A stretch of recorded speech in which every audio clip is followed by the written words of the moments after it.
غوث صاحب آپ بتائیے گا، وہ یہ کہہ رہے بھائی یہ ماننا پڑے گا کہ اس ملک میں جمہوریت نہیں ہے، اس ملک میں مینڈیٹ چرایا گیا ہے، اور وزیر اعظم یہ کہیں گے کہ آ جاؤ اب ہم بات کر لیتے ہیں، ہم نے مینڈیٹ چرایا ہے، ہم غیر جمہوری لوگ ہیں اور ہم تمہارا مینڈیٹ واپس کرتے ہیں، کیا میکینزم ہوگا اس کا بتائیں ہمیں، ہم آپ کا جلدی سے مینڈیٹ، اس طرح ہوگا کیا یا کیسے مذاکرات ہوں گے؟ اور یہ جو چھوڑنے کی یہ تجویز جو آئی ہے ذرا مجھے اس پر بھی بتائیے گا، یہ قابل عمل تجویز ہے کہ شاہ محمود قریشی کو رہائی مل جائے تاکہ کوئی لیڈ تو کرے پی ٹی آئی کو؟ اس وقت قیادت کا فقدان ہے کہ بات کس سے کی جائے، کوئی ہے ہی نہیں اتنے بڑے اسٹیچر کا لیڈر، تو شاہ محمود ہوں گے تو ذرا یہ خلا پر ہوگا۔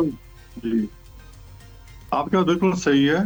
پہلی بات تو یہ ہے کہ جی عمران اسماعیل صاحب اور چودھری فواد کے پاس کیا مینڈیٹ ہے، ان کو تو پارٹی میں حال میں ایکسیپٹ نہیں کرتی کہ پی ٹی آئی سے ان کا تعلق ہے، تو ان کے درمیان میڈیٹر کا کوئی مجھے سمجھ نہیں آ رہی کہ یہ کیا رول ادا کریں گے، کہ ان کے پاس کیا مینڈیٹ ہوگا، یہ خود پارٹی سے نکالے گئے ہیں یا نکلے ہوئے ہیں۔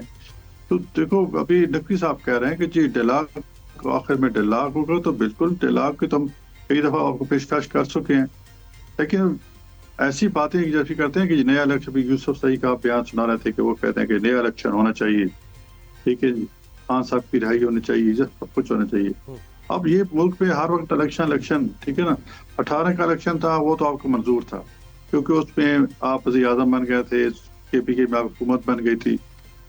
اب اس الیکشن میں اگر عمران خان وزیر اعظم نہیں بن سکے تو وہ کہتے ہیں ایسا الیکشن کراؤ۔ دیکھو الیکشن بھی ایک جو سپوز ہم کرا لیتے ہیں الیکشن، تو کیا الیکشن کی یہ رزلٹ تسلیم کریں گے؟ اس کی کوئی گارنٹی دے گا؟ یہ تو ہے نا، نہیں جو جیتے گا وہ تسلیم کرے گا، جو ہارے گا وہ اس کے دادی ہوئی ہے۔ نہیں مجھے بتائیے اس تجویز میں آپ کو کیا لگتا ہے، یہ جو انہوں نے خط لکھا ہے، انہوں نے بانی پی ٹی آئی کی بات نہیں کی، عمران خان کی بات نہیں کی، کہہ یہ رہے کہ عمران خان کو وہ بالکل بھی ہم مائنس نہیں کر سکتے ہیں اور عمران خان کا ہی ووٹ ہے، لیکن اس خط میں کہیں ذکر نہیں ہے شاہ محمود قریشی کی پیرول پر رہائی کا ذکر ہے۔ یہ دیکھو ان کی طرف سے نہیں ہے، یہ پی ٹی آئی کی طرف سے نہیں ہے، یہ تو وہی جو میں نے بتایا کہ جو دو تین بندے ہیں جو پارٹی سے نکلے ہوئے ہیں تو وہ ایک تجویز پیش کر رہے ہیں، تو ان کا تو پارٹی سے تعلق ہی کوئی نہیں، ان کو پی ٹی آئی آن ہی نہیں کرتی، تو وہ شاہ محمود قریشی کی پیش وہ کیسے کر سکتے ہیں؟ ایسے اپنے آپ کو رکھنے کے لیے کوئی ایسا شوشہ چھوڑ رہے ہیں، یعنی وہ آپ نے کنسیڈر ہی نہیں کرنا، حقیقت نہیں ہے۔ عمران خان یا کوئی پارٹی سے کوئی بندہ نہیں، لیکن یہ جو فردوس صاحب کہہ رہے ہیں کہ بھئی اس ملک میں جمہوریت نہیں ہے، وہ فردوس صاحب جو کہہ رہے ہیں کہ بھئی اس ملک میں جمہوریت نہیں ہے، رول آف لا اس ملک میں نہیں ہے، ہمارا مینڈیٹ چرایا گیا ہے، تو پہلے ساری چیزیں ریورس کی جائیں، تو یہ کیسے ہوگا؟ آپ تو اس کو تسلیم ہی نہیں کرتے، آپ کیسے اس بات میں آگے بڑھیں گے؟ بس وہ ریورس کی بات یہ ہے کہ نیا الیکشن کرایا جائے، اور تو ریورس ہو نہیں سکتا، ٹھیک ہے نا جی۔ ان کے پاس اس کے باوجود اکثریت تھی اسمبلی میں، تو کیوں نہیں وزیر اعظم بنے؟ وزیر اعظم تو نہیں بنے، PTI People's Party کو ساتھ ملا کے چلو ہمارے ساتھ تو ان کی بنتی نہیں، دشمنی ہے ہمارے ساتھ، ہمیں جو وہ کہتے ہیں کہ جیسے بہت بڑی دشمنی ہے، تو ہمیں تو پتہ کیا کیا کہتے ہیں، تو پیپلز پارٹی کے ساتھ مل کے حکومت بنا لیتے اگر تھا، مینڈیٹ بھی تھا، لیکن انہوں نے اس کی کوئی پرواہ نہیں کی اور کہا کہ نہیں ہم اپوزیشن میں بیٹھیں گے۔ اب اپوزیشن میں بیٹھے ہیں تو کیا مطلب؟ وجہ کی بات یہ ہے کہ قومی اسمبلی اور سینٹ میں اپنی پارٹی میں کتنے بندے پر ٹرسٹ نہیں کر رہے، 120 کی خیال میں ممبران ہیں یا 100 کے قریب ہیں۔ نہیں وہ تو آپ بنا ہی نہیں رہے، اپوزیشن لیڈر آپ بنا ہی نہیں رہے، ان کا وہ کہہ رہے ہیں بھائی خدا کے واسطے ہم نے اس کو کر دیا ہے اپوزیشن لیڈر بناؤ، لیکن آپ نہیں کر رہے۔ مجھے آپ بتائیے گا اخونزادہ صاحب کہ کیا یہ سیاسی مفاہمت اور یہ جو مذاکراتی عمل ہے کوئی آگے بڑھ پائے گا؟ کوئی چانسز، مطلب پوائنٹ سم تھنگ چانسز کوئی اس کے ہیں کہ ایسا ہو پائے گا اس ملک میں، یا وہی کانفرنٹیشن کی صورتحال آگے مزید بڑھتی ہوئی دیکھ رہے ہیں آپ؟ اعوذ باللہ من الشیطان الرجیم، بسم اللہ الرحمن الرحیم۔ دیکھیے جو ہونے کو تو سب کچھ ہو سکتا ہے، یہ کوئی پہلی بار نہیں ہے کہ پاکستان کے سیاستدان اکٹھے ہو جائیں گے۔ آپ کو یاد ہوگا کہ 2008 میں ہم نے 18ویں ترمیم کیا، ہم نے صوبائی خود مختاری دی، اور یہ ساری سیاستدان مل کے اور انہوں نے یہ آئینی ترامیم کی، صوبائی خود مختاری دی، تو یہ ہم نے پہلے بھی کیا ہے۔ لیکن مذاکرات ابھی مجھے اس کا کوئی امکان نظر نہیں آ رہا ہے۔ مذاکرات تب ہو سکتے ہیں کہ مذاکرات ایشو بیس پہ مذاکرات ہو۔ اگر مشروط مذاکرات ہو تو میں نہیں سمجھتا ہوں کہ مشروط مذاکرات ہو سکتے ہیں، لیکن پی ٹی آئی کا مسئلہ یہ ہے کہ وہ ایشوز پہ مذاکرات نہیں کرنا چاہتے ہیں، وہ اپنی شخصی مسائل پہ مذاکرات کرنا چاہتے ہیں۔ وہ کہتے ہیں ہمارے 9 مئی کی ہمارے جو 9 مئی والے کیسز ہیں ان کو ختم کر دے، وہ کہتے ہیں کہ عمران خان صاحب کو رہا کرے، شاہ محمود قریشی صاحب کو رہا کرے، یہ ہماری یہ مقدمات ختم کرے، وہ مقدمات ختم کرے. تو ایسے میں تو مذاکرات نہیں ہو سکتے ہیں.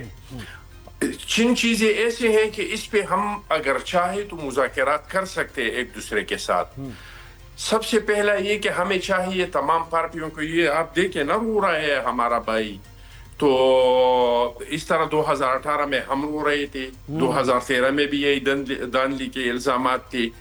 تو اس پہ مذاکرات کرنا چاہیے کہ آنے والے الیکشن کو ہم کیسی یقینی بنائے کہ صاف شفاف ہو، جو جیتے وہ بھی تسلیم کرے، جو ہارے وہ بھی یعنی تسلیم کرے. مڈ ٹرم وغیرہ بھول جائیں، یعنی مڈ ٹرم وغیرہ بھول جائیں، مینڈیٹ کی واپسی ابھی بھول جائیں، آنے والے الیکشن پر بات ہو سکتی ہے. مذاکرات یہیں سے، اسی پوائنٹ سے شروع ہو سکتے ہیں. ایسا ہی ہے؟ دیکھیں وہ تو آپ کو بھی پتہ ہے کہ پاسبل نہیں ہے. کون اپنا حکومت کسی کے لیے چھوڑ دے گا؟ مجھے آپ بتائیں. دوسرا، اس پہ مذاکرات ہو سکتے ہیں کہ ہم رو رہے تھے کہ ہمارے خلاف انتقامی کارروائی ہو رہی ہے، اب یہ رو رہے ہیں کہ ہمارے خلاف انتقامی کارروائی ہو رہی ہے. کہ ہم ساری سیاستدان مل کے ایک اس طرح کا ادارہ بنائے جو جج، جرنیل، جرنلسٹ ہر ایک کا احتساب کرے. کسی نے کوئی جرم کیا ہے بچ نہ سکے، اگر کسی نے کوئی جرم نہیں کیا ہے تو اس پہ ہاتھ نہیں ڈال سکے. وہ ادارہ کسی کو پکڑے تو کوئی یہ نہ سمجھے کہ ان کے خلاف انتقامی کارروائی ہو رہی ہے. تیسرا یہ کہ ہم بیٹھ کے اور سیاست میں مداخلت کو راستہ روک لے کہ ہم کیا اقدامات کریں کہ آئندہ کے لیے سیاست میں مداخلت نہیں ہو. لیکن اس ایشوز پہ پی ٹی آئی بیٹھنے کو تیار نہیں ہے. پی ٹی آئی مشروط مذاکرات چاہتے ہیں، اور میں نہیں سمجھتا ہوں کہ مشروط مذاکرات ہو سکتے ہیں، یا یہ حکومت کے بس کی بات ہے کہ ان کو ان آرو دے دے، ان کے کیسز ختم کرے، ان کے مقدمات ختم کرے، ان کو جیلوں سے رہائی دلوائی. یہ نہ حکومت کا مینڈیٹ ہے، نہ حکومت یہ کر سکتے ہیں. اور ایشو پہ پی ٹی آئی مذاکرات نہیں کرنا چاہتے ہیں. صحیح ہے. یعنی لیکن یہ آخری جو بات کی ہے نا آپ نے کہ سیاست میں مداخلت، اس کی ابھی نہ کیپیبلٹی اور نہ کیپیسٹی ہے آپ لوگوں کے اندر، کیونکہ بات بہت ہوتی ہے. آپ نے تو میثاق جمہوریت کو دیکھے نا، اس کو کیسے پھر اس کے بعد کیا کچھ کیا ہے. تو یہ پہلے آپ لوگوں کے اندر، سیاسی لوگوں کے اندر وہ شعور اور وہ آگہی آنی چاہیے کہ اصل میں پرابلم ہے کیا، روٹ کاز ہے کیا. ہمارے ہاں تو وہ ہے نا کہ باریاں ہی لگتی جاتی ہیں کہ بس آج اس کی باری ہے تو وہ اسموتھ سیلنگ کر رہا ہے، تو اس نے کہا کہ جناب یہ ملک کے خلاف ہے، غدار ہے. تو یہ تو ہوتا رہا ہے نا سر، آج ایک غدار ہے تو کل دوسرا غدار ہے. تو یہ جی ہماری باری تو کب نہیں لگی ہے. آپ تاریخ پاکستان کا اٹھا کے دیکھ لیں، ہم جب بھی اقتدار میں آئے ہیں اور جہاں پہ اقتدار میں آئے ہیں ہم عوام کے مینڈیٹ سے آئے ہیں. الحمدللہ پیپلز پارٹی پہ یہ داغ کوئی نہیں لگا سکتے، جھوٹا الزام بھی نہیں لگا سکتا ہے کہ آپ لوگوں کو باری ملے ہیں اور آپ لوگ کسی کے رحم و کرم پہ آئے ہیں. تو ہم کبھی نہ کسی کے رحم و کرم پہ آئے ہیں. اور یہ ہو سکتا ہے، ہم نے 18ویں ترمیم نہیں کیا، وہ کس نے کیا؟ کیا سیاستدانوں نے نہیں کیا؟